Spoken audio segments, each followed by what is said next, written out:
नमस्ते students, this is Rajni Arora and welcome to level up academy. तो आज हम क्या करने वाले हैं?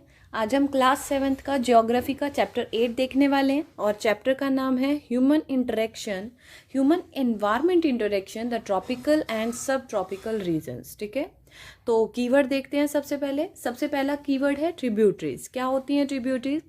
These are small rivers that join the main river. एक छोटी सी लाइन में इसका मीनिंग क्लियर करके दिया हुआ है बहुत अच्छे से कि जब छोटी छोटी रिवर्स मेन रिवर या बड़ी रिवर को ज्वाइन कर लेती हैं तो वो हमारी ट्रिब्यूटरीज कहलाती है। जैसे कि एग्जाम्पल के लिए हम देख सकते हैं कि जैसे अमेज़न है, वो साउथ अमेरिका के अंदर है।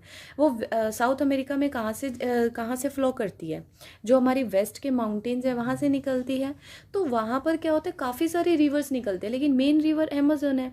और जो छोटी छोटी रिवर्स मैंने कहा ना काफ़ी सारी रिवर्स निकलती है, तो जो छोटी छोटी दूसरी रिवर्स हैं वो अमेज़न रिवर को ज्वाइन करती हैं।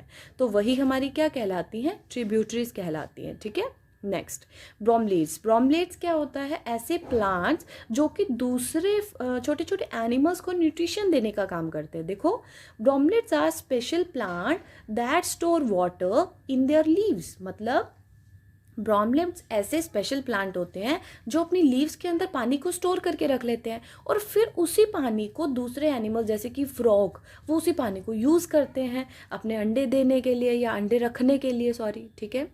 पॉपुलेशन डेंसिटी क्या होता है? It means the number of person that live in 1 square kilometre of area.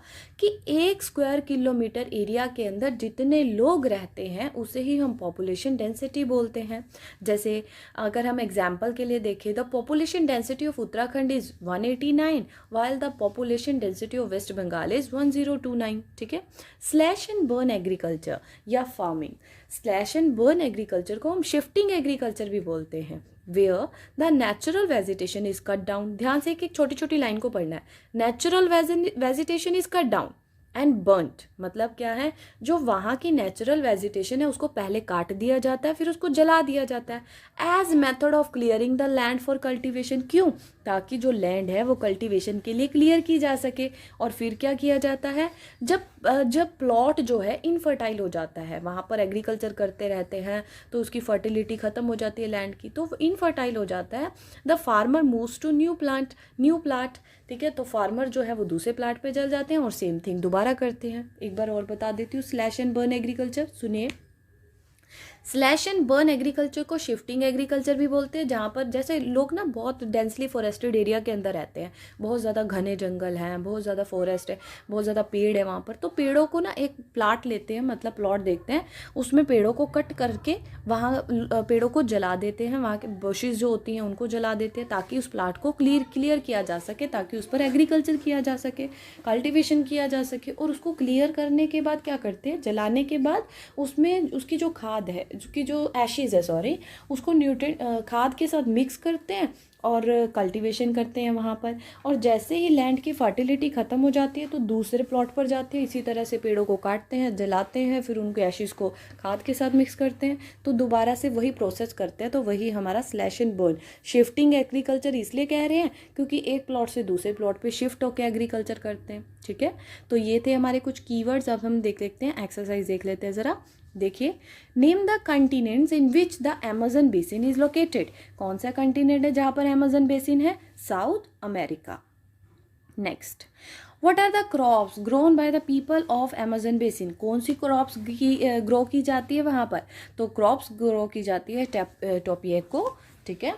Next है हमारा, जिसे हम कसावा भी बोलते हैं, पाइनएप्पल है और स्वीट पोटैटो। ठीक है, तो 3 हमारी जो क्रॉप्स हैं वो ग्रो की जाती हैं अमेज़न बेसिन के अंदर। Next, name the bird that you are likely to find in the rain forest of the Amazon. कौन से बर्ड्स हैं जो आपको अमेज़न के रेन फॉरेस्ट में मिलेंगे?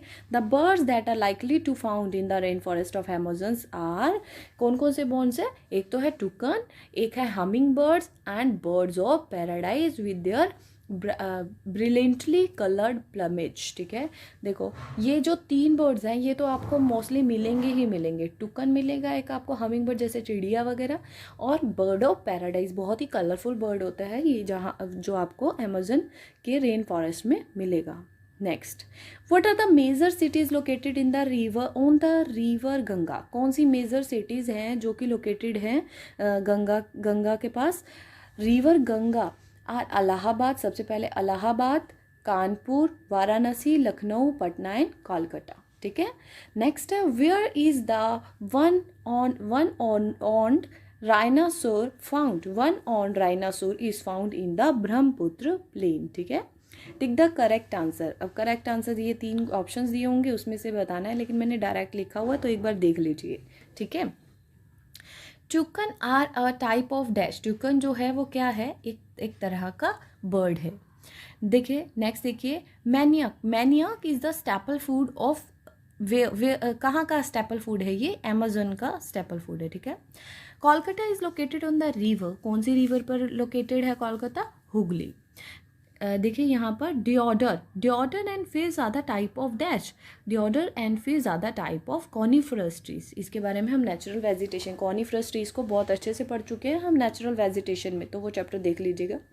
Bengal tiger is found in, कहाँ पर मिलता है Bengal tiger? Delta area. Delta area के अंदर आपको बंगाल टाइगर मिलेगा। Match the following. Match the following में देखिए सबसे पहले कॉटन टेक्सटाइल। कॉटन टेक्सटाइल कहाँ मिलेगी आपको? वाराणसी में। देखो मोलेको। मोलेको क्या है? स्लांटिंग रूफ है एक तरह से, बिल्कुल मतलब स्लांटिंग मतलब ढलान। स्लांट मतलब ढलान, मतलब कि एक तरह से टेढ़ी रूफ बनी है जो नीचे की तरफ झुकी हुई होती है, ठीक है। और ये कहाँ पर बनाई जाती है? जहाँ पर रेनफॉल सबसे ज़्यादा होती है। क्यों? क्योंकि पानी जो है वो ऊपर ना रुके, इसलिए स्लांटिंग रूफ बनाते हैं, ठीक है। पिराना। पिरान्हा क्या है? एक तरह की फ़िश है, बहुत खतरनाक फ़िश है ये। यहाँ आपको रिवर्स के अंदर मिलती हैं, ठीक है। Silk warm. सिल्क वॉर्म क्या होता है? सिल्क वॉर्म की अगर एक तरह से एग्रीकल्चर किया जाता है तो हम उसे सेरीकल्चर कहते हैं, ठीक है। Silk worm sericulture. Kaziranga. Kaziranga है असम के अंदर, ठीक है। Give reason. Give reason. The rain forest are depleting. Rain forest जो है वो डिप्लीट होते जा रहे हैं। The rain forest are depleting because of the large scale development of industrial activity. Industrial activities इतनी ज़्यादा बढ़ गई हैं, डिफॉरेस्टेशन जो है वो इंक्रीज़ होता जा रहा है। बिकॉज ऑफ दिस, इसके कारण जो टॉप सॉइल है लैंड की वो भी ख़राब होती जा रही है, वो अनफर्टाइल होती जा रही है, क्योंकि वो बिल्कुल वॉश अवे हो जाती है, बिल्कुल पानी से बिल्कुल वो हो जाती है, वॉश्ड हो जाती है। Decreasing the soil fertility, soil सॉइल फर्टिलिटी भी खत्म हो गई है। As a result trees are unable to grow. तो ट्री कैसे ग्रो होंगे वहाँ पर? So the rain forest are depleting, इसीलिए जो रेन फॉरेस्ट है वो डिप्लीट हो रहे हैं। Paddy is grown in the Ganga Brahmaputra plane.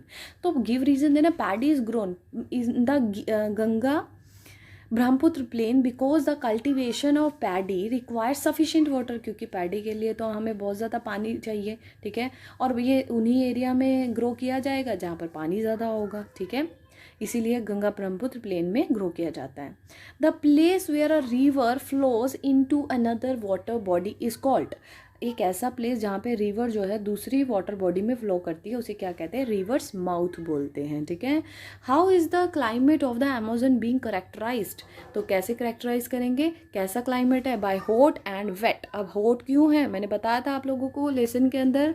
Hot इसलिए है क्योंकि जब सनराइज जो है, देखो अमेजन बेसिन कहाँ पर है? अमेजन कहाँ है? जो ट्रॉपिकल एरिया है वहाँ पर है, और ट्रॉपिकल एरिया पे हमारी जो सनरेज है वो डायरेक्ट इफेक्ट करती है, डायरेक्ट वहाँ पर पड़ती है, जिसके कारण वाटर इवेपोरेट होता है। वाटर इवेपोरेट होने के कारण प्रेसिपिटेशन होता है, इसलिए वहाँ पे वेट रहता है, गीला रहता है। हॉट किस लिए रहती है? क्योंकि डायरेक्ट सनरेज वहाँ पड़ रही है तो वहाँ पे काफ़ी हॉटनेस रहती है। Where is Bengal tiger found? Bengal tiger कहाँ पर मिलता है? तो सुंदरबन डेल्टा के अंदर, ठीक है। On which river bank are Allahabad, Kanpur, Varanasi located? River Ganga. Small river that joins a main river are called. ये दोबारा क्वेश्चन पूछा गया आपसे, तो ये क्या आ जाएगा? ट्रिब्यूटरीज आ जाएगा, ठीक है। तो अभी के लिए इतना ही, नेक्स्ट वीडियो में कंटिन्यू करेंगे नेक्स्ट चैप्टर को। Thank you.